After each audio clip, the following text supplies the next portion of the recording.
This is an ideal setting for an ambush, a common hunting strategy for lions. But it tends to be a warm weather sport. In the dry season, there's little moisture in the vegetation. Grazing animals must come down often to drink. Lions know this. 3 females enter the waterhole zone. 2 grown adults and 1 young one, a novice. They're part of a pack that split off from the mountain pride. A hungry splinter group having a go at hunting on their own. Related lionesses form the core of any pride. They are the expert hunters. The secrets of their trade are passed down to the female cubs. This morning, the other pride members are sleeping in. Their alarm clock will be the sound of a kill. If the triad is successful.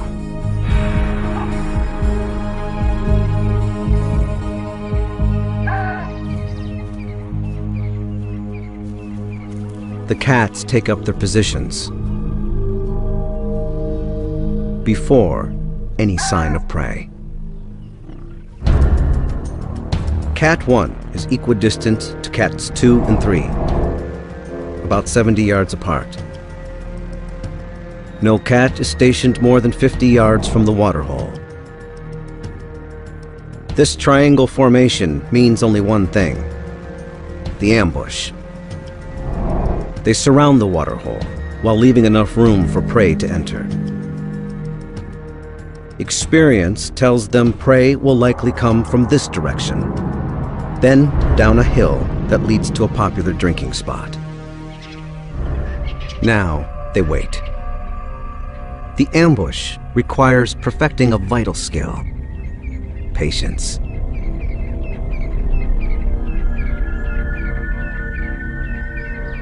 Two hours go by. Nothing.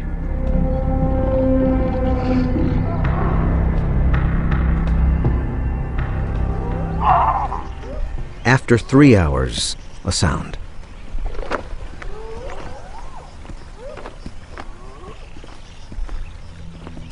Thirsty zebra. From the direction the lions expected. They stop to assess the risk before going further.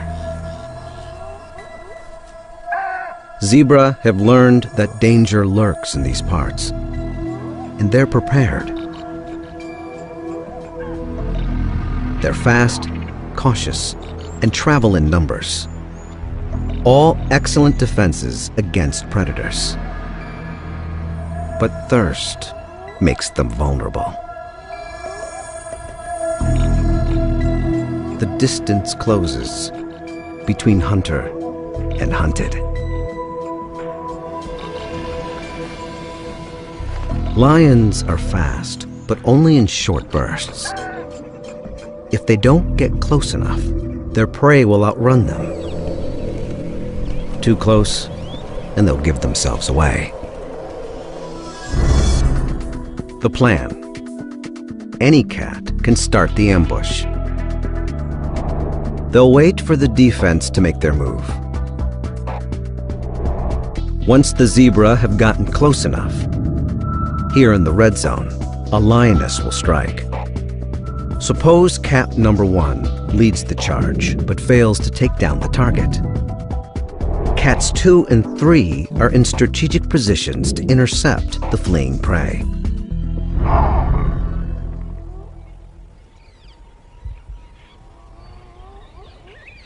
Finally, thirst trumps fear.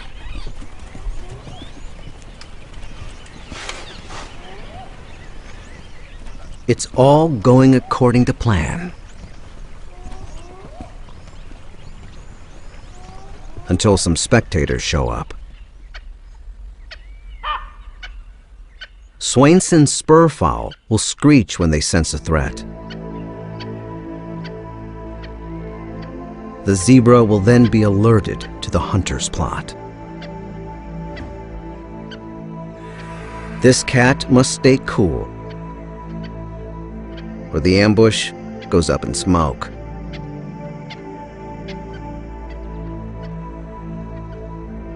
Luckily, this older lioness knows what to do. Make like a bush.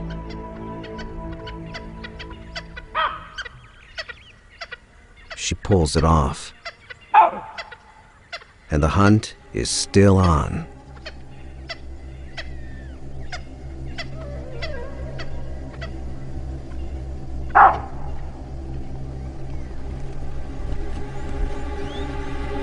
Now, success relies on the last stage, the timing of the charge.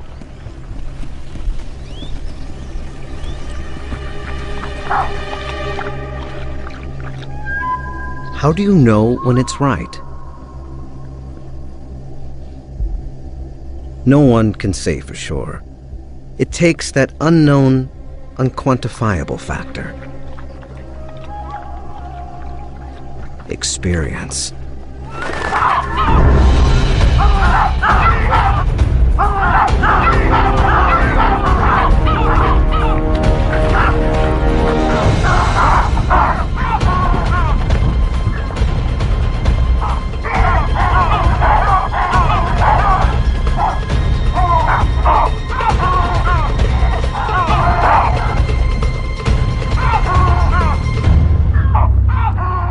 It's a bust.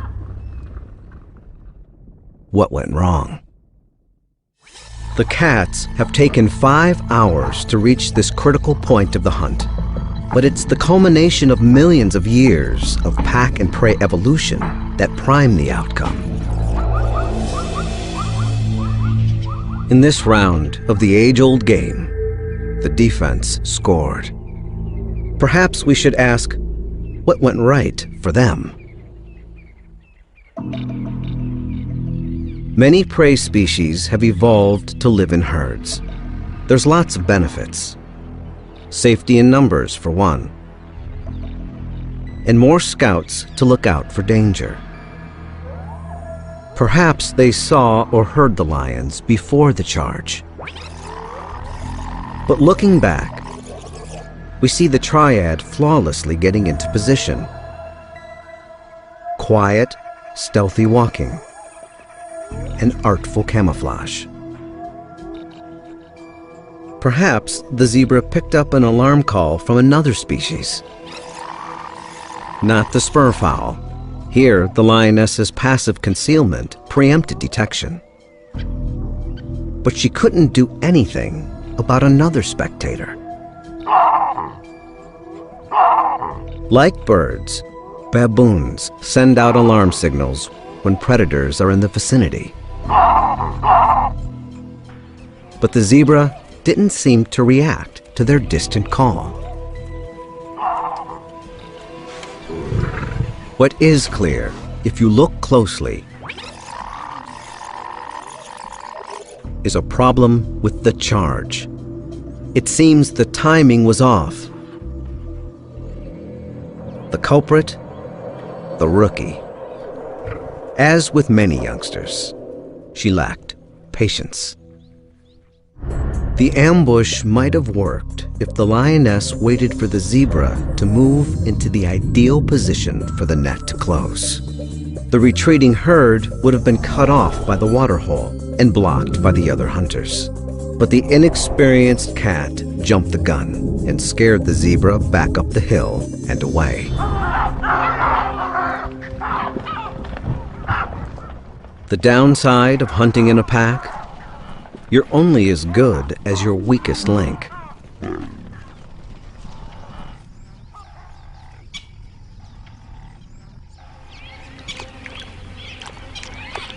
The cat's sole compensation today is a cool drink.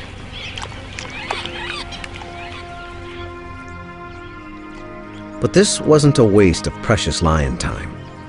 It's excellent training for the youngster, and therefore the entire pride. There's nothing like learning from losing. Even with the inevitable defeats, lions seem to understand that the benefits of pack hunting outweigh the drawbacks. On average, the group hunt has a 1 in 3 chance of capturing and killing prey, compared to the lone hunts, 1 in 5. Still, there are advantages to going it alone. A single cat can more easily stalk unnoticed. This lioness is a very experienced hunter. Surprise is her special weapon. She's good at sneaking up close to her prey, an important tactic not as easily achieved in a group.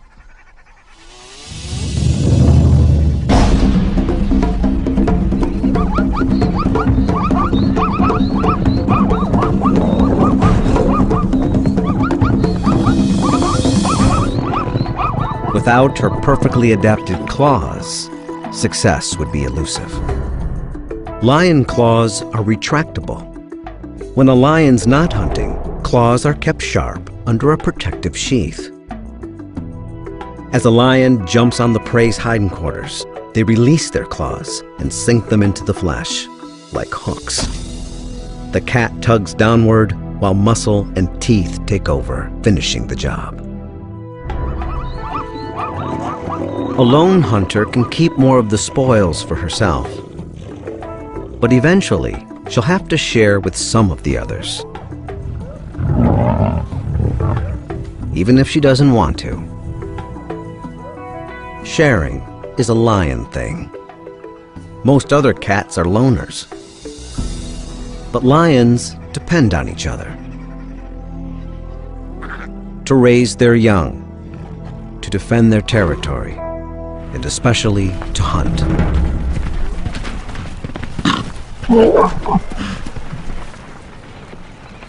It's their extraordinary ability to coordinate their attacks that gives them an edge. The mountain pride is skilled at the group hunt, but they're struggling. They can't seem to kill enough prey to quell their hunger. Something is getting in their way. A problem that might seem familiar to many species. Teenagers. Teenage boys. Normally, when the cubs reach 3 or 4 years, the dominant males kick them out of the pride. These elders won't tolerate sexual competition.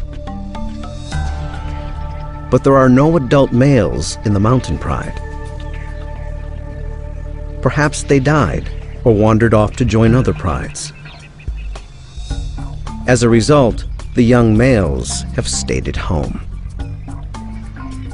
The mothers have tried to teach them to hunt, to earn their keep, but they're mostly interested in sleeping in. These hulking teenagers have the strength and appetite of adults, but they act like cubs. The mothers and sisters must hunt more to feed themselves and all these growing boys. If the females don't kill more and bigger prey, the whole pride will be in jeopardy.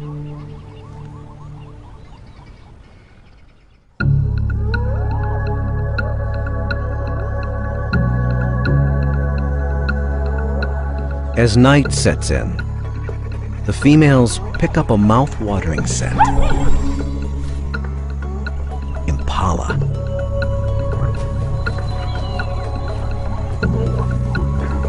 For a lion, an antelope like impala is not a lavish meal, just daily grub. But this doesn't make the hunt any easier. Impala possess a kind of advanced warning system known as the flight zone.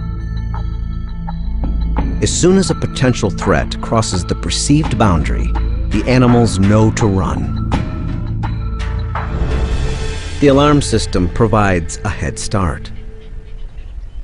An impala knows it can outrun a lion if it takes off as soon as the alarm is triggered.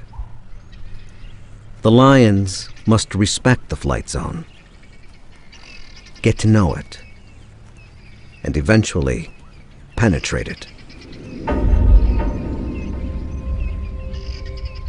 They must inch as close as possible to their prey without being detected. This is because lions are built for speed, not for distance.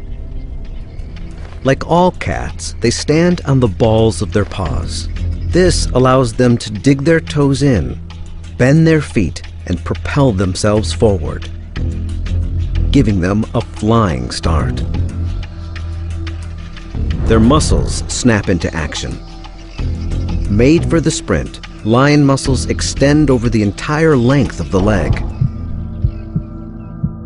They're fueled by glycogen, a chemical that releases a concentrated burst of energy when needed.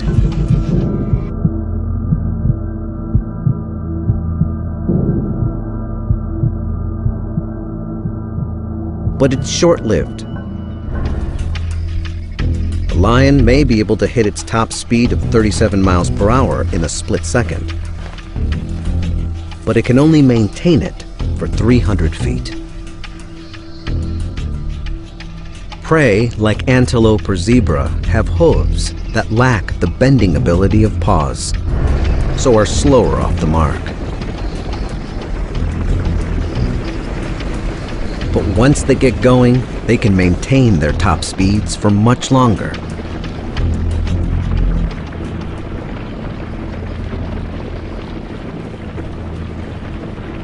Some antelope can reach 50 miles per hour, leap 30 feet in a single bounce, 10 feet high. The leaps aren't only useful for the fast getaway.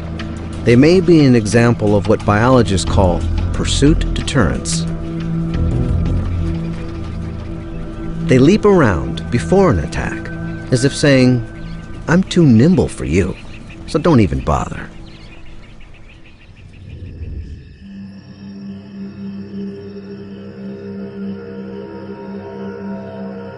The hunters quietly slip toward the prey.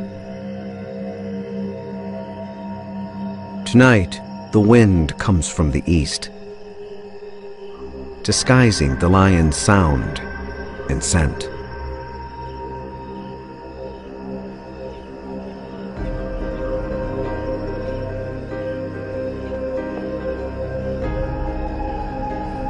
They fan out into the darkness, forming a line from one angle.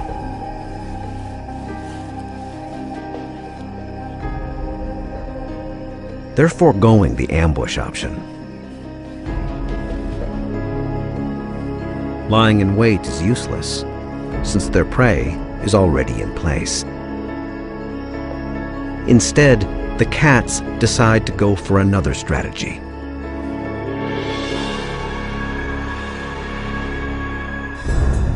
The plan: 5 cats will form a line, staying within eye contact of each other.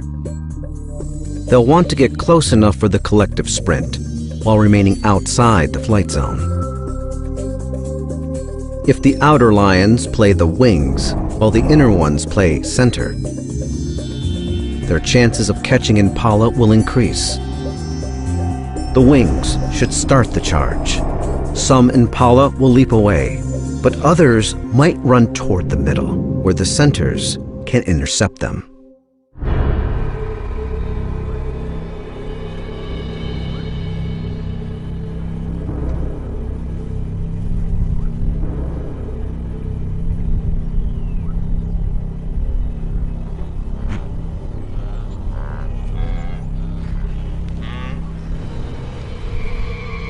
The impala sense something. They start to bounce. But it's just a hippo.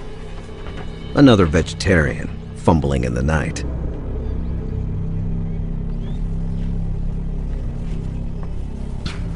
Again, a noise.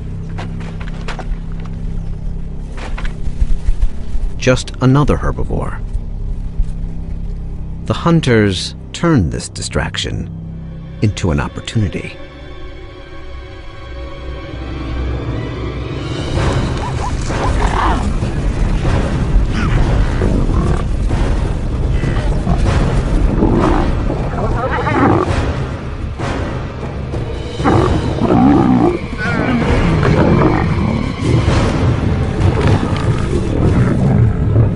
This time, it works. A stranglehold suffocates the prey. A number of important factors made this hunt a success. First, the lions accomplished the task of getting close enough to the flight zone border without incident. Second, the lions did take up their positions as wings and centers, but with a slight variation. They launched the blitz in unison, creating massive confusion, capturing an unlucky impala in the fray. Third, take a look at the defense. Their leaps were on display. For this guy, hardly a threat.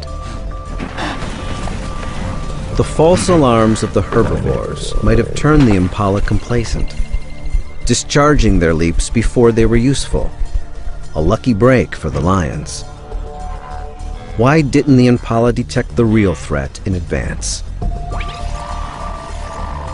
The lions moved into the wind, concealing their sound and smell, allowing them to close in on their prey before the attack. All these variables created the perfect storm of events, empowering the lions to make a killing.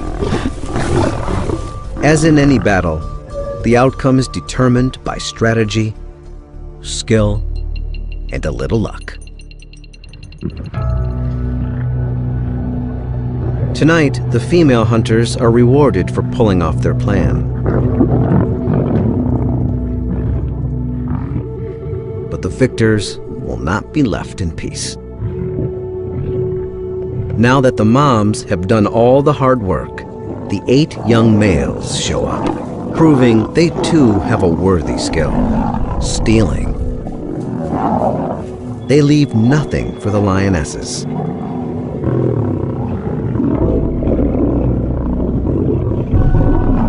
But even among the freeloaders, there is little to go around. One impala weighs about 130 pounds, so would barely satisfy a couple of lions in one sitting. For us, it would be like a large family sharing one sandwich for dinner.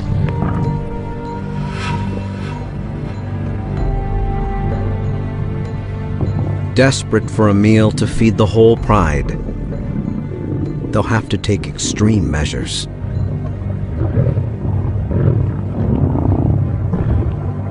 Next time, the hunters will attempt to take down the ultimate prize: the tallest animal in the world.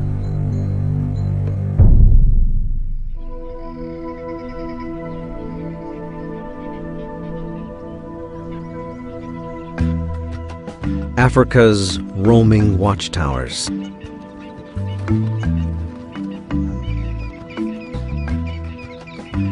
Elegant, graceful.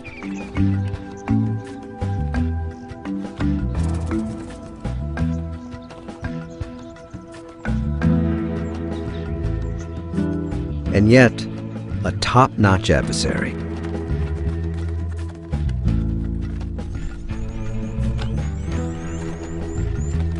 A creature that lions usually avoid because of their formidable defenses. The largest eyes of any land animal, it can match a lion's sight, at least in the daytime. independently operating ears allow for bi-directional hearing. And the kick, hooves the size of dinner plates, can crush the spine of a predator, killing it instantly. A lion hunting giraffe would be like a human tackling an elephant, bare-handed. It's no small wonder this creature has so few predators. But that doesn't stop the lions from dreaming and scheming. Why do they even bother? First, bigger prey means more food for the oversized pride. Second, giraffe are plentiful throughout the pride's jurisdiction.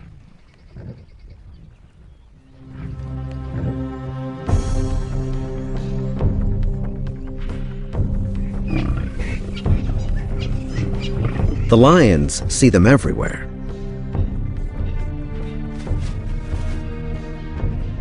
But watching giraffe is very different from hunting giraffe.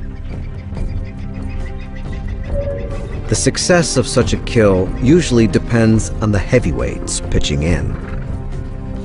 Remember, the only males in the mountain pride are the layabout teenagers. Perhaps the females are on a fool's errand. Most lions would attempt to pick on someone closer to their own size.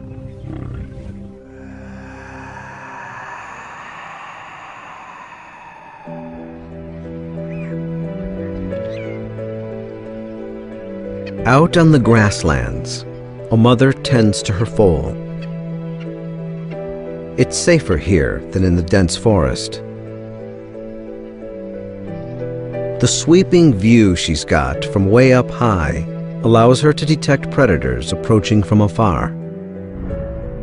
Her flight zone appears to be larger than the impala's, probably because the giraffe is a slower animal and needs more time to get a head start. Through trial and error, lions know this. They also know if they penetrate this giraffe's flight zone, she won't run. She's a mother, and she will not leave her foal behind. There's no need for an ambush or blitz. Instead, the lions come up with another plan: the siege. Ideally, this tactic requires surrounding the prey and pushing in. Two lions will run interference, distracting the mother, while a third will sneak in and drag the foal away.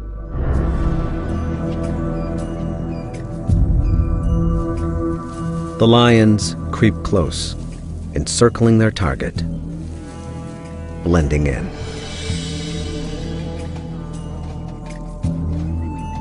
The foal gets tangled in the grass and lags behind his mother. The hunters seize the moment.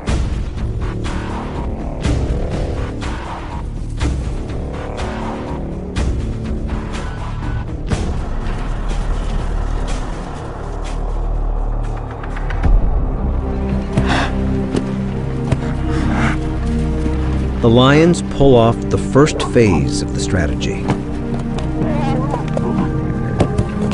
But now they'll have to contend with the mother's fury. They pause and reset their positions. The foal is injured. Suddenly, a fourth cat barrels in, distracting the mother. Without her, the foal is defenseless.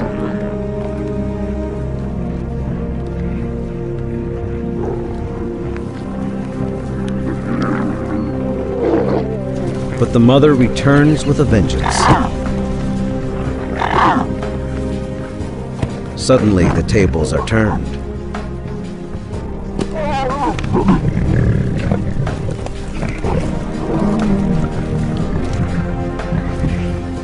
But the giraffe has made a fatal error.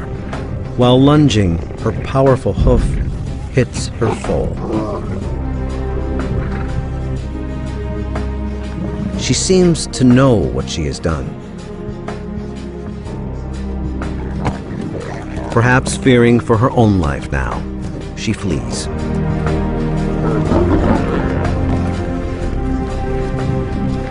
It's over.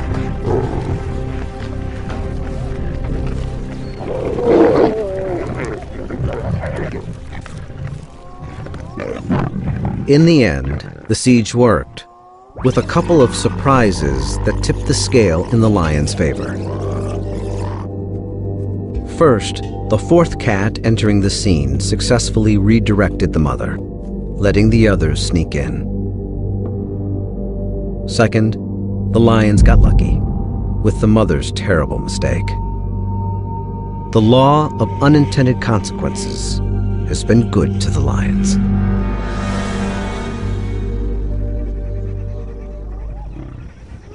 But a large lion family needs much more protein than the foal can provide.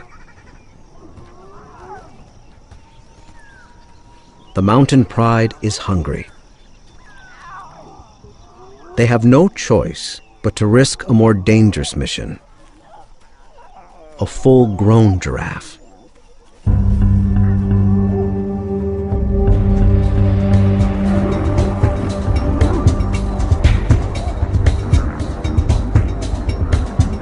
The odds are against them.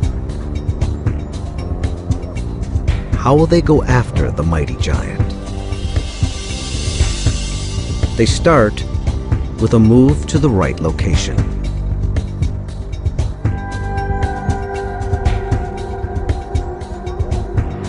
To the edge of the mountains, rocky terrain.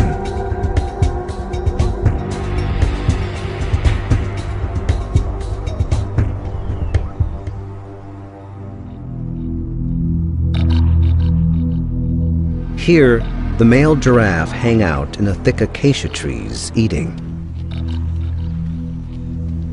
Here, they're more vulnerable to attacks. Because here, their main defense is useless. Giraffe can't easily run over the rocks. In fact, they're stumblers. Their height serves them well, except when it comes to stability. Once felled, getting back up is tough. Lions observe this. The giraffe's other excellent defense, seeing far across the grasslands, is also compromised in the forest. They can't see, and they can't run.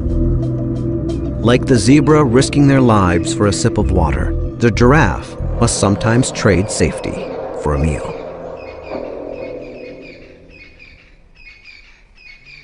The pride enters the male giraffe territory, gearing up for the challenge.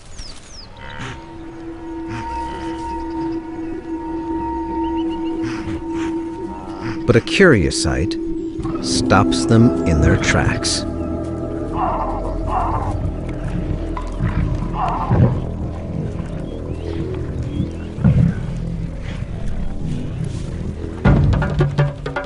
The battle of the necks. Two males duke it out to establish dominance. As they age, the bones on their skulls grow and toughen. The duel may look graceful, but a well-placed blow is like a wrecking ball crashing into the neck.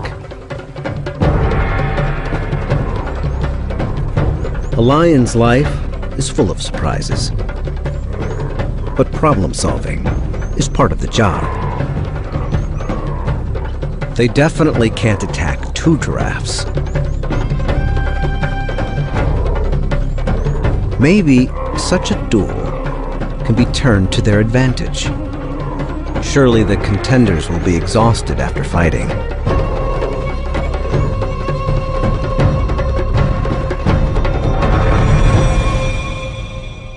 By day's end, the winner is declared. He can take a break.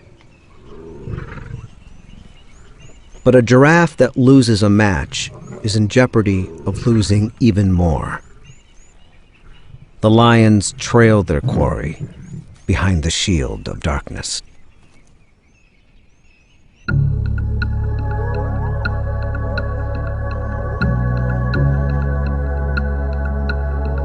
The mountain pride calls in more troops. 6 females join forces tonight. Their chances are slim, but they use the night to their advantage.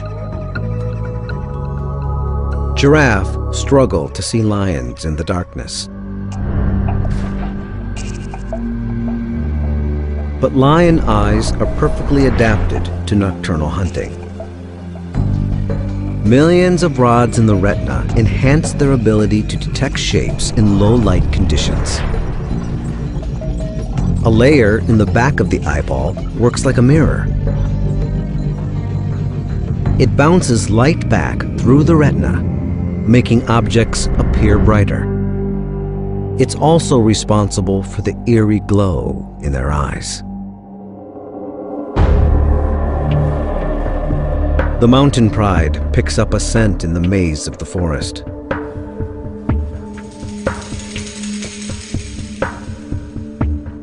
It leads them to this silent giant.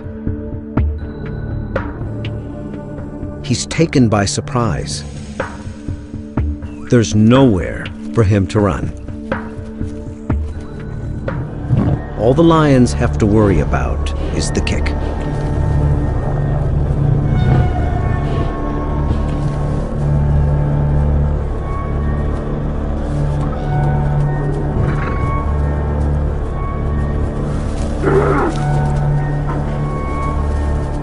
As with the female giraffe, an ambush or blitz is unnecessary.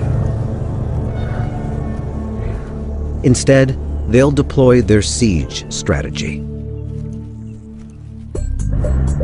The plan: first, the lions must herd the giraffe out of the trees and into a small clearing, giving them room to work. The pack will encircle him to within a few feet of his hooves. At least 3 must run interference, while 1 jumps on his back. Then the entire team will wrestle him down. The giraffe has only one option: to fight.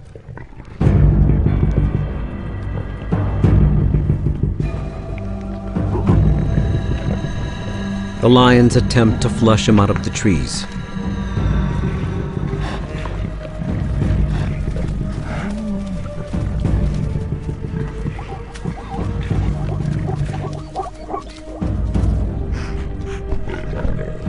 In the clear, they circle their prey right under his hooves.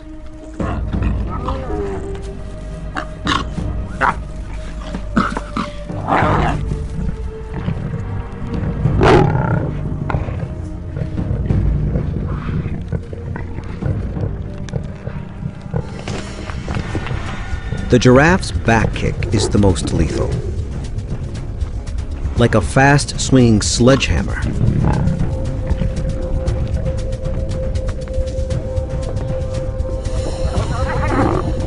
but lions have learned to weave in and out of the legs to avoid the hoof punch.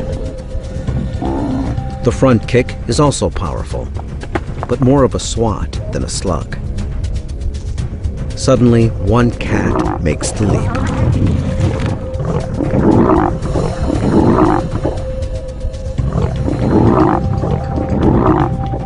But another takes a back kick in the face.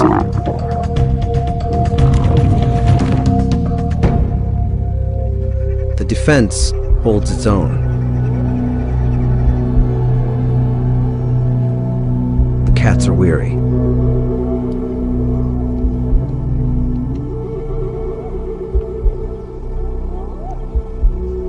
The combatants are locked in an uneasy truce.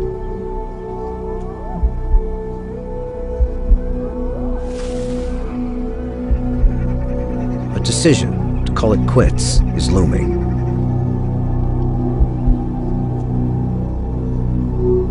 Until a surprise.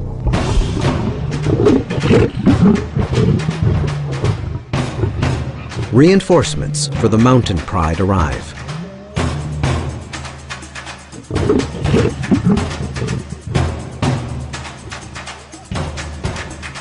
It's the young males, the ones who hardly ever worked for their food. The lionesses are relieved. The extra troops break the deadlock. In the darkness, the battle ends.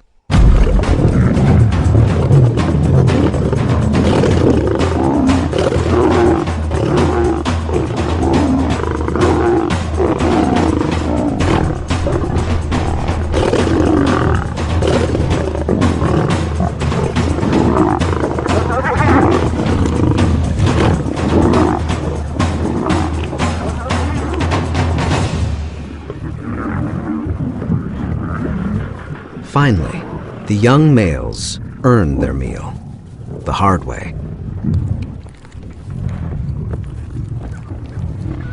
A second look lets us examine what worked for the lions. 1, they found the right spot for hunting giraffe, in rocky terrain with no place for the prey to run. 2, they made their move at night, when giraffe can hardly see lions approaching.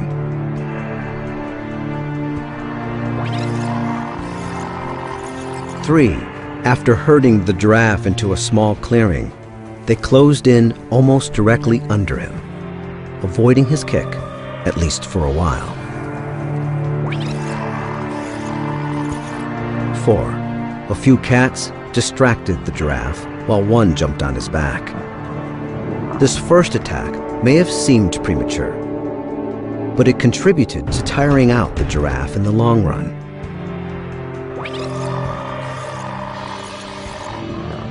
5, remember the lioness who received the blow.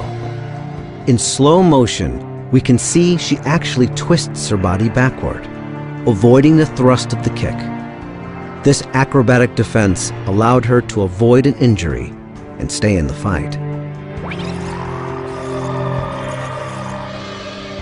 6, if you look closely, you'll see a rotation. Some lions moved in, while others retreated. They were tired, but would have been dangerously exhausted if they didn't take turns.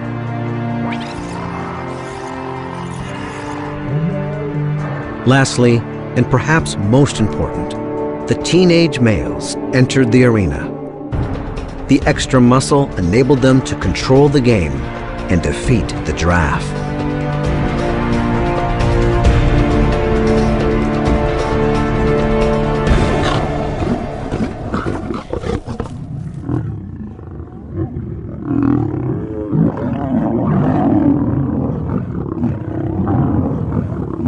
At last, there is enough food to satisfy the entire mountain pride.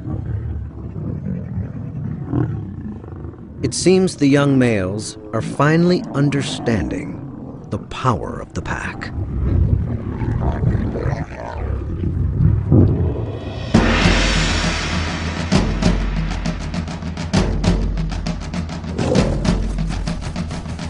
This death, this meal, did not happen merely by chance. There are a myriad of tiny variables reacting off one another that determines the outcome of the battle. The mastery of perfect timing, the fine-tuning of sensory skills, the fervent dance of defense. But it is this power of cooperation that has worked to the lion's advantage. The mountain pride has learned to take down the tallest animal in the world by pooling their expertise into team tactics. A smart move in the ever-changing duel of life and death, played out on the battlefield of the wild.